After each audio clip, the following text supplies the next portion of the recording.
Hello friends, आज हम लोग यूपी पुलिस कांस्टेबल सामान्य ज्ञान सोल्व पेपर करेंगे। ठीक है, जो भी आ चुके हैं, और प्लस आपको नेक्स्ट वीडियो में प्रैक्टिस भी कराएंगे। ठीक है, आपको बता दें जैसे कि आपका उत्तर प्रदेश पुलिस का जो पेपर हुआ था, ठीक है, 2023 में 23/8/2024 शिफ्ट 1 से लेकर आपको हम कराएंगे उत्तर प्रदेश पुलिस सामान्य ज्ञान परीक्षा 2023 31/8/2024 शिफ्ट सेकंड तक जितने भी पेपर हुए हैं ये हम आपको करा देंगे। ये जो क्लास है आपका यूपी होमगार्ड यूपीएसआई में भी मोस्ट इम्पॉर्टेंट रहेगा। और भाग 2 उत्तर प्रदेश पुलिस कांस्टेबल परीक्षा जो निरस्त हो गई थी उसके भी पेपर कराएंगे। और लास्ट में जो आपका रह गया 2019 का, ठीक है, 28/1/2019 शिफ्ट सेकंड तक ये भी पेपर हम कराएंगे। ठीक है, इसमें क्या है, इसमें आपका देखिए आप जेल वार्डन वाला भी, फायरमैन वाला, घुड़सवार वाला भी पेपर कर पाएंगे। भी देखिए यहाँ पर आपको इतने सारे पेपर दिख रहे हैं। ठीक है, एक आपको यहाँ पर दिख रहा है कि उत्तर प्रदेश पुलिस कांस्टेबल सामान्य ज्ञान मुख्य परीक्षा 2014। तो आप यहाँ पर ये जो चैनल है हमारा सक्सेस चक, ये सब आपका हर चैनल है और आप लोग सपोर्ट कर रहे हैं तो ये आपका ही चैनल माना जाएगा। तो यहाँ पर हम 2006 तक के पेपर कराएंगे। ठीक है, जो प्रेजेंट में हुए वो तो हैं ही, और यहाँ पर हम गड़े मुर्दे भी खाड़ेंगे, 2006 तक का पेपर भी कराएंगे। ठीक है, तो आपकी तैयारी बहुत ही अच्छी हो जाएगी। प्लस आपको हम यहाँ पर आपको प्रैक्टिस सेट दिख रहे हैं, 17 प्रैक्टिस सेट हैं जो कि आपकी तैयारी को बहुत ज़्यादा मजबूत कर देगा। तो ये भी हम पूरा कंप्लीट कराएंगे। ठीक है, इस बुक में 186 पेज हैं दोस्तों। ठीक है, ये 186 पेज कराने के बाद, रटाने के बाद, ट्रिक के साथ समझाने के बाद हम और भी क्लासेस लेके आएंगे जिससे आपकी तैयारी बहुत मजबूत हो जाए। तो हम स्टार्ट कर रहे हैं माँ भवानी का नाम लेकर, जय हो माँ भवानी, और क्लास स्टार्ट कर रहे हैं। दोस्तों, हमने आपको यहाँ पर बताया था प्रैक्टिस सेट 17, लेकिन यहाँ पर तो बहुत ज़्यादा प्रैक्टिस सेट है दोस्तों। यहाँ पर तो प्रैक्टिस सेट 50 हैं दोस्तों। ठीक है, और उत्तरमाला प्रैक्टिस सेट और वाक्य प्रैक्टिस सेट, मतलब 50 प्रैक्टिस सेट जो कि बहुत ही ज़्यादा अच्छे रहेंगे। हम तो आपको 17 बता रहे थे लेकिन यहाँ पर 50 है, लेकिन कोई बात नहीं, हम 50 पूरा 50 प्रैक्टिस सेट इस चैनल पर कराएंगे। ठीक है, सो पहले हम आपको थोड़ा सा समझा देते हैं, भले ही टाइम ज़्यादा लगे लेकिन आपको चीज़ें बहुत ही अच्छे से समझ में आ जाएंगी। जैसे कि आपको यहाँ पर जो सामान्य ज्ञान है, ठीक है, सामान्य ज्ञान में आपको अपना सिलेबस पता होना जरूरी है। जैसे कि सबसे पहले आपको सामान्य विज्ञान, भारत का इतिहास, भारतीय संविधान, भारतीय अर्थव्यवस्था एवं संस्कृति, भारतीय कृषि, वाणिज्य एवं व्यापार, जनसंख्या, पर्यावरण, नगरीकरण, भारत का भूगोल, विश्व का भूगोल, प्राकृतिक संसाधन, उत्तर प्रदेश की शिक्षा संस्कृति और सामाजिक प्रथाओं के संबंध में विशिष्ट जानकारी, उत्तर प्रदेश में राजस्व, पुलिस, सामान्य प्रशासनिक व्यवस्था, मानवाधिकार, आंतरिक सुरक्षा एवं आतंकवाद, भारत और उसके पड़ोसी देशों के बीच जो संबंध है वो, राष्ट्रीय तथा अंतर्राष्ट्रीय महत्व के समसामयिक विषय, राष्ट्रीय तथा अंतर्राष्ट्रीय संगठन, विमुद्रीकरण, उसका प्रभाव, सागरक्राम, वस्तु एवं सेवा का पुरस्कार और सम्मान, देश राजधानी मुद्राएं, महत्वपूर्ण दिवस, अनुसंधान एवं खोज पुस्तक और उनके लेखक, और सोशल मीडिया कम्युनिकेशन। ये आपका सामान्य ज्ञान का सिलेबस हो गया दोस्तों। अब जैसे कि यहाँ पर हम देख रहे हैं, देखिए उत्तर प्रदेश पुलिस कांस्टेबल, ठीक है, पुनः परीक्षा 2023 का, जो कि आपका 23/8/2024 शिफ्ट फर्स्ट का पेपर है। तो ये आपका आंसर हो जाएगा डी ऑप्शन, नथानियल हार्थोन। ठीक है, नथानियल हार्थोन। द स्कारलेट पुस्तक के लेखक नथानियल हार्थन है। इस उपन्यास में एक ऐसी लड़की की कहानी जो बिना शादी के एक बच्चे को जन्म देती है। इसके बाद वह पश्चाताप करती है और सम्मान प्राप्त करने का प्रयास करती है। अब देखिए कि सोशल मीडिया प्लेटफॉर्म में उपयोगकर्ताओं के बीच लगातार संचार को प्रोत्साहित करने के लिए स्ट्रीक्स नामक सुविधा है। स्ट्रीक्स नामक सुविधा है, तो आपका आंसर हो जाएगा ए ऑप्शन स्नैपचैट। अब देखिए, उपयोगकर्ताओं के बीच लगातार संचार को प्रोत्साहित करने के लिए स्नैपचैट सोशल मीडिया प्लेटफॉर्म में स्ट्रीक्स नामक सुविधा है। पल्लव राजवंश की राजधानी कहाँ स्थित है? तो सी ऑप्शन राइट हो जाएगा, कांचीपुरम। पल्लव राजवंश की जो स्थापना है वो सिंह विष्णु ने की। इस वंश की राजधानी कांचीपुरम थी। मदुरई पांड्य राजवंश की, ठीक है, और तंजावुर चोल राजवंश एवं मैसूर और वाड़यार राजवंश की राजधानी थी। ठीक है, जैसे कि हम ये पढ़ रहे हैं तो आपको थोड़ा कन्फ्यूजन हो रहा है, इसको हम एक बार देखते। देखिए, पल्लव जो राजवंश था उसकी स्थापना सिंह विष्णु ने की। ठीक है, इस वंश की राजधानी कांचीपुरम थी। पल्लव वंश की राजधानी कौन सी थी? कांचीपुरम। ठीक है, कोमा मदुरई पांड्य राजवंश की, ठीक है, जो मदुरई थी वो पांड्य राजवंश की राजधानी थी। ठीक है, कोमा तंजावुर चोल राजवंश एवं मैसूर की राजधानी थी। जो तंजावुर थी वो चोल राजवंश एवं मैसूर की राजधानी थी, और वाड़ियार मैसूर कोमा वाड़िया राजवंश की राजधानी थी। जो तंजावुर थी, तंजावुर चोल राजवंश की भी राजधानी रही, मैसूर की भी रही, और वाड़ियार राजवंश की भी राजधानी रही तंजावुर। ठीक है, वित्तीय स्थिरता बोर्ड, वित्तीय स्थिरता बोर्ड जो है इसको FSF ठीक है, कहते हैं, ठीक है, इसको एफएस भी कहते हैं।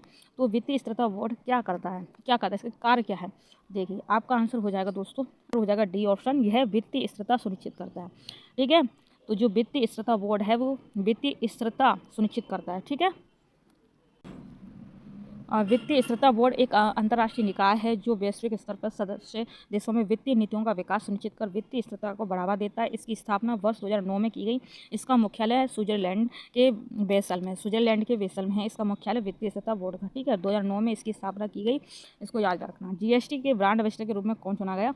तो ये आपका करंट अफेयर्स का क्वेश्चन था, तो अभी ये इंपॉर्टेंट नहीं है। ठीक है, लेकिन अभी 2026 में आप देख लेना। ठीक है, आप 2026 का देख लेना, ये जो करंट अफेयर्स की जो क्वेश्चन है, ठीक है, जैसे कि हम ये आपको पीवाई की करा रहे हैं, ठीक है, पेपर करा रहे हैं, तो मुझे पता चल जाएगा करंट अफेयर्स का। तो जैसे क्वेश्चन जो न्यू में बनेंगे 2026 में बनेंगे, वो सब हम एक नेक्स्ट सेपरेट वीडियो में आपको बता देंगे। ठीक है, अभी ये इंपॉर्टेंट नहीं, बस आपको इतना इंपॉर्टेंट रखना है कि भारत में जीएसटी 1 जुलाई 2017 को लागू किया गया। देश में जीएसटी को बढ़ावा देने के लिए अमिताभ बच्चन, ये अब तब इंपॉर्टेंट नहीं है अभी। ठीक है, बस इतना याद रखा। ठीक है, इतना याद रखें कि जीएसटी की जो लागू हुआ वो 1 जुलाई 2017 को। ठीक है, देश आप देखिए, निम्नलिखित में से कौन सी रेखा फ्रांस और जर्मनी के बीच है?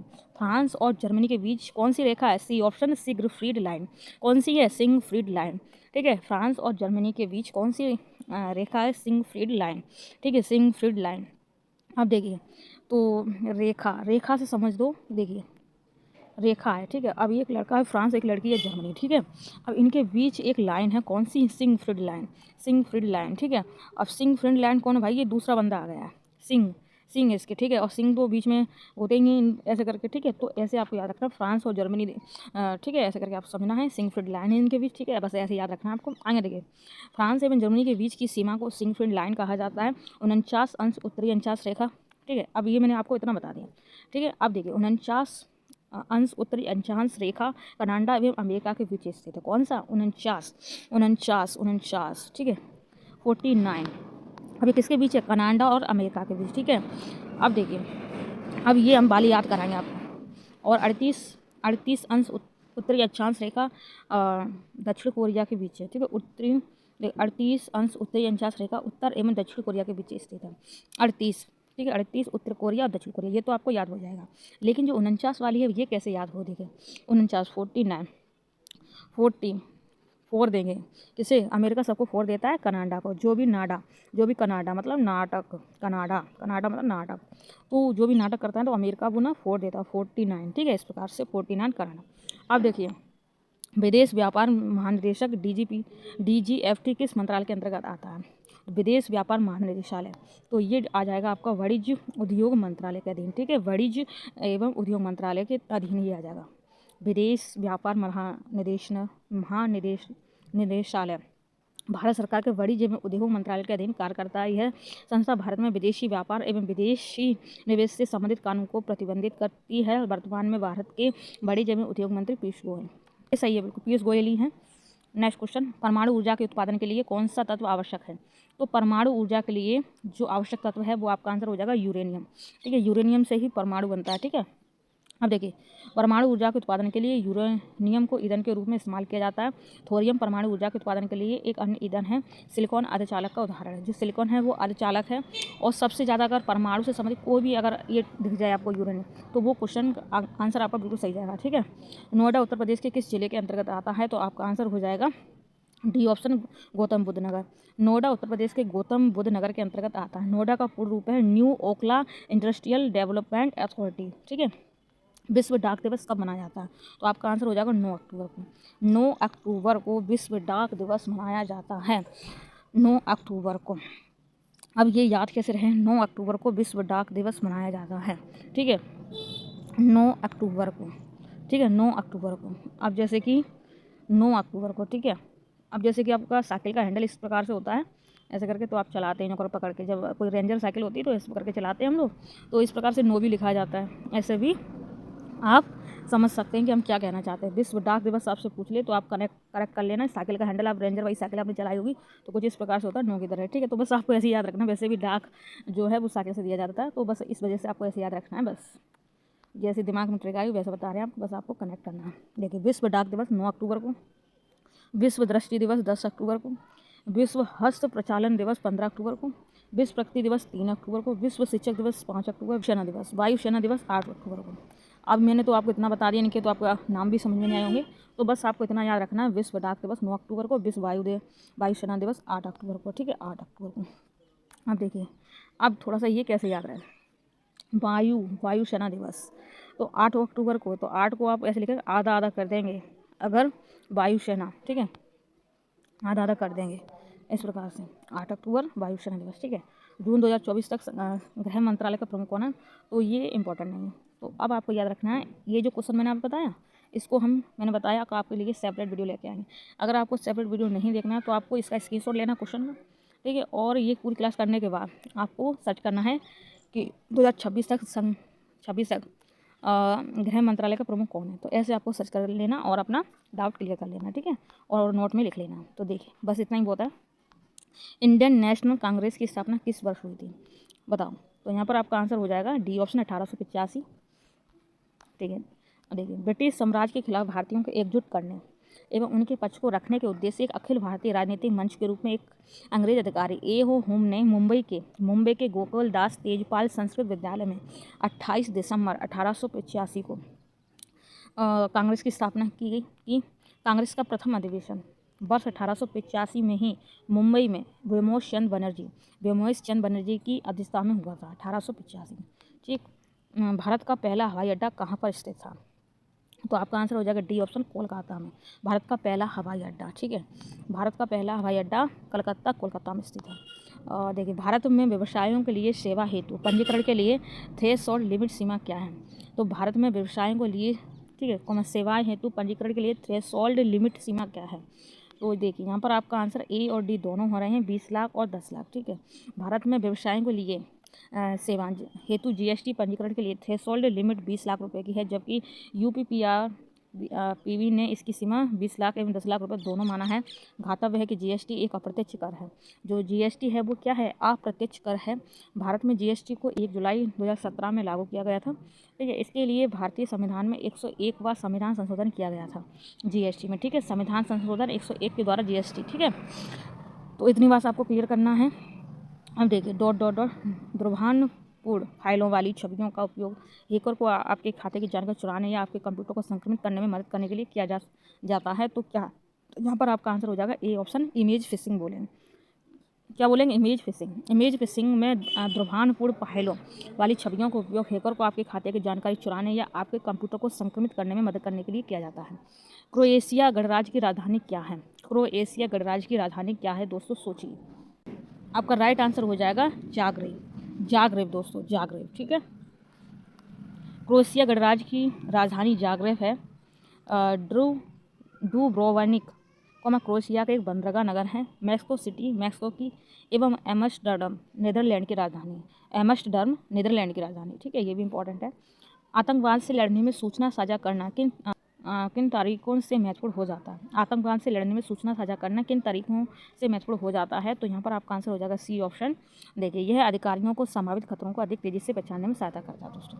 आतंकवाद से लड़ने में सूचना साझा करना अधिकारियों को संभावित खतरों को अधिक तेजी से पहचानने में सहायता करता है, ताकि वे आतंक के खिलाफ उचित कदम उठा सकें।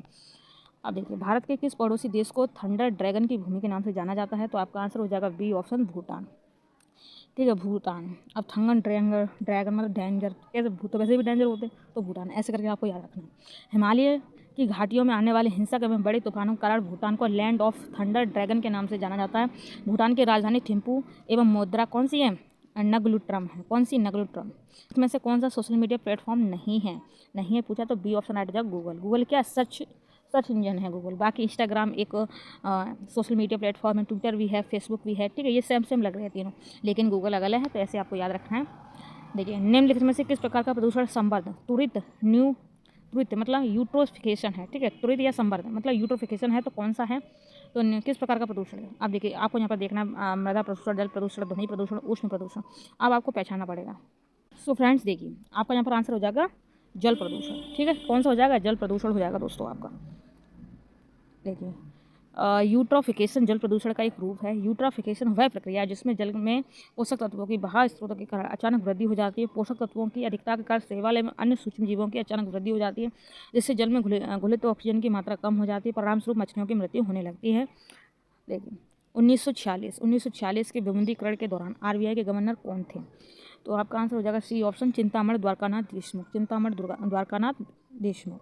वर्ष 1946 में विमुद्रीकरण के दौरान आरबीआई के गवर्नर सीडी देशमुख थे। ज्ञातव्य है कि आरबीआई की स्थापना हिल्टन यंग आयोग की सिफारिश के आधार पर 1 अप्रैल 1935 को हुई थी। इसका मुख्यालय मुंबई में है। सर ओसवान स्मिथ आरबीआई के प्रथम गवर्नर थे। सीडी देशमुख आरबीआई के स्वतंत्र भारत के प्रथम भारतीय गवर्नर थे। इतना फैक्ट्स आपको याद रखना है। भारतीय संविधान का कौन सा भाग राज्य के नीति निर्देशक सिद्धांतों से संबंधित है? तो आपका आंसर हो जाएगा ए भाग 4। भारतीय संविधान का भाग 4 राज्य के नीति निर्देशक तत्व राज्य के नीति निर्देशक सिद्धांत से संबंधित है। संविधान के अनुच्छेद 36 से 51 में इनका प्रावधान है। ये आयरलैंड के संविधान से लिए गए हैं। विधि निर्माण में सरकार द्वारा इन्हें शामिल करना राज्य का कर्तव्य होता है। इन्हें न्यायालय द्वारा लागू नहीं किया जा सकता। भाग 5 का संबंध संघ से, भाग 3 का संबंध मौलिक अधिकार एवं भाग 2 का संबंध नागरिकता से है। भाग 2 का संबंध किससे है? नागरिकता से। ठीक है। पुस्तक ए लाइफ मिस स्पेंट किसके द्वारा लिखी गई है? तो आपका आंसर हो जाएगा बी ऑप्शन, सूर्यकांत त्रिपाठी निराला द्वारा। ए लाइफ मिस स्पेंट पुस्तक सूर्यकांत त्रिपाठी निराला का आत्मकथात्मक संस्मरण है। द डिस्कवरी ऑफ इंडिया पुस्तक के लेखक भारत के प्रधानमंत्री जवाहरलाल नेहरू। आसमान के नीलेपन का मुख्य कारण है, आसमान का नीलापन का मुख्य जो कारण है वो आपका आंसर हो जाएगा ए, वायु के अणुओं द्वारा सूर्य के प्रकाश का प्रकीर्णन, विखराव। ठीक है। आसमान के नीलेपन का कारण वायु के अणुओं द्वारा सूर्य के प्रकाश का प्रकीर्णन, विखराव है। सूर्य के प्रकाश में मौजूद नीले रंग का तरंग कम होने की वजह से वायुमंडल में मौजूद कणों द्वारा उसका प्रकीर्णन अधिक होता है। परिणामस्वरूप आकाश का रंग नीला दिखाई देता है दोस्तों। ठीक है। रमन सुब्बा राव जिनका हाल ही में निधन हो गया, तो ये तब ये करंट अफेयर से क्वेश्चन पूछा, क्रिकेट के थे। तो ऐसे ही कभी जैसे कि अभी जो पेपर होगा उसमें आपको चेक कर लेना है कि कोई क्रिकेट से संबंधित कोई व्यक्ति खत्म हुआ, से संबंधित किसी व्यक्ति की डेथ हुई है, तो आपको करंट से ऐसे मैच कर लेना, समझ लेना क्वेश्चन को कैसे आगे आ सकते हैं। ठीक है। आप देखिए प्रायद्वीपीय भारत की सबसे लंबी नदी का नाम क्या है? सबसे लंबी नदी गोदावरी हो जाएगी। प्रायद्वीपीय भारत की सबसे लंबी नदी गोदावरी है। इससे दक्षिण भारत की गंगा भी कहा जाता है। यह नदी महाराष्ट्र के नासिक से निकलती है और त्र्यंबकेश्वर के पास बहादुरी से। ठीक है। तो ये जो नासिक से निकल रही, तो किधर से निकल रही? त्र्यंबकेश्वर के पास बहादुरी से। गोदावरी नदी भारत के 5 राज्यों से, जो गोदावरी है, ठीक है, गोदावरी 5 राज्यों से निकल रही है। ठीक है। कौन कौन सा? महाराष्ट्र, तेलंगाना, आंध्र प्रदेश, मध्य प्रदेश, उड़ीसा से होकर गुजर रही है। और जो सहायक नदी है गोदावरी की, इंद्रावती है। कौन सी है? इंद्रावती है, प्रवरा है, मंजिरा है, ठीक है, सावरी है, प्राणहिता, ये सब गोदावरी की सहायक नदियाँ। इनको आप लिख लेना कॉपी पर। अब देखिए NHRC का पूर्ण रूप क्या है? NHRC का पूर्ण रूप क्या है? सोचिए आप।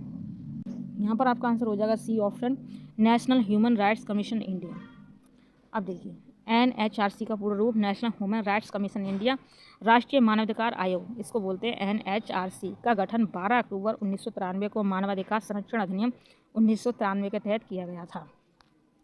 अब देखिए 1985 को कौन सा अंतर्राष्ट्रीय वर्ष घोषित किया गया? 1985 को, माय गॉड, काफ़ी डिफरेंट क्वेश्चन, काफ़ी कठिन क्वेश्चन, तो डी ऑप्शन राइट हो जाएगा, युवा। अब देखिए वर्ष 1985 को युवा अंतर्राष्ट्रीय वर्ष घोषित किया गया। इसका मुख्य उद्देश्य युवाओं की समस्याओं और उनके विकास के महत्व पर ध्यान केंद्रित करना था। अब देखिए अनुसंधान विधियाँ उत्तरदाताओं की प्रतिक्रियाओं के आधार पर उनसे गहन और आगे की जांच और पूछताछ करने में सहायता करती है। तो बी ऑप्शन राइट हो जाएगा, गुणात्मक यहाँ पर राइट हो जाएगा। देखिए गुणात्मक अनुसंधान विधियाँ उत्तरदाताओं की प्रतिक्रियाओं के आधार पर उनसे गहन और आगे जांच और पूछताछ करने में सहायता करती हैं। BRI, कौन सा? BRI का पूर्ण रूप क्या है? तो यहाँ पर आप देखिए आपका आंसर हो जाएगा A option, belt and road initiative. देखो BRI का पूर्ण रूप बेल्ट एंड रोड इनिशिएटिव है, जिसे वन बेल्ट वन रोड के नाम से भी जाना जाता है। चीन द्वारा वर्ष 2013 में शुरू की गई थी। यह वैश्विक विकास कार्यक्रम है दोस्तों। ये भी काफ़ी कठिन क्वेश्चन है। बाकी देखिए आगे विशिष्ट व्यक्तियों को उस संगठन की सुरक्षा को खतरे में डालने की कोशिश करता है जिसके लिए वे काम करते हैं। तो यहाँ पर आपका आंसर हो जाएगा बी ऑप्शन, स्फीयर फिशिंग विशिष्ट व्यक्तियों के उस संगठन की सुरक्षा को खतरे में डालने की कोशिश करता है जिसके लिए वे काम करते हैं। अब देखिए पहली बार राष्ट्रीय कृषि नीति कब घोषित की गई थी? तो आपका आंसर हो जाएगा सी ऑप्शन, जुलाई 2000 में। भारत की पहली राष्ट्रीय कृषि नीति जुलाई 2000 में घोषित की गई। इसका उद्देश्य कृषि क्षेत्र का समग्र और सतत विकास करना था ताकि किसानों की आयु में वृद्धि हो और कृषि उत्पादकता में सुधार हो सके। इस नीति में खाद्यान्न सुरक्षा सुनिश्चित करने, कृषि निर्यात बढ़ाने और किसानों की सामाजिक आर्थिक स्थिति सुधार लाने पर जोर दिया गया। देखिए डॉट डॉट और वर्ष डॉट डॉट में अंतर्राष्ट्रीय मानवाधिकार कानून के प्रवर्तन के लिए संयुक्त राष्ट्र मानवाधिकार आयोग को संयुक्त राष्ट्र मानवाधिकार परिषद द्वारा प्रस्तावित किया गया था। तो कब किया गया था? ए ऑप्शन राइट हो जाएगा 2006 में। देखिए वर्ष 2006 में अंतर्राष्ट्रीय मानवाधिकार कानून के प्रवर्तन के लिए संयुक्त राष्ट्र मानवाधिकार आयोग को संयुक्त राष्ट्र मानवाधिकार परिषद द्वारा प्रस्तावित किया गया था। ठीक है। अफ्रीका के आर पार दौड़ लगाने वाले पहले व्यक्ति कौन थे? तो आपका आंसर हो जाएगा डी ऑप्शन रस कुक। देखिए अफ्रीका के आर पार दौड़ लगाने वाले पहले व्यक्ति रस कुक को हार्डेस्ट गीजर के नाम से जाना जाता है। आप देखिए भारतीय कृषि अनुसंधान संस्थान ने भारत में संरक्षित बासमती किस्मों की खेती के लिए किस देश के खिलाफ कानूनी कार्रवाई की मांग की थी? तो आप सोचिए, आपका आंसर इधर, ये भी करंट अफेयर से संबंधित क्वेश्चन है ये वाला, फिर भी देख लेते एक बार। तो यहाँ पर आपका आंसर हो जाएगा पाकिस्तान। ठीक है। भारतीय कृषि अनुसंधान संस्थान ने भारत में संरक्षित बासमती किस्मों की खेती के लिए पाकिस्तान देश के खिलाफ कानूनी कार्रवाई की मांग की। भारतीय कृषि अनुसंधान परिषद ICAR की स्थापना 16 जुलाई 1929 को हुई थी। ठीक है, ये इंपॉर्टेंट, नोट कर लेना। कौन सा भारतीय राज्य अपनी अनूठी वारली चित्रकला के लिए जाना जाता है? तो आपका आंसर हो जाएगा ए ऑप्शन महाराष्ट्र। वारली चित्रकला के लिए महाराष्ट्र जाना जाता है। यह चित्रकला विशेष रूप से दीवारों पर बनाई जाती है। चित्रकला और उससे संबंधित जो राज्य हैं वो देखिए मधुबनी बिहार, कांगड़ा हिमाचल प्रदेश, फुलकारी पंजाब, टीका राजस्थान, कालीघाट पश्चिम बंगाल, कोलम कहाँ पर? तमिलनाडु। ठीक है। अब ये सब याद कैसे रहे? मधु बिहार की है। मधु कहाँ की है? बिहार की। कांगड़ा कहाँ का? हिमाचल प्रदेश का कांगड़ा। ठीक है। कंगना पहने है कौन? हिमा कंगना पहने है। ठीक है। फुलकारी कहाँ पर? पंजाब। ठीक है। फुलकारी फूलने लगते हैं कुछ लोग जब पंजाब मतलब जब जवान में कड़वा बोलते तो कुछ लोग फूलने लगते हैं। ठीक है।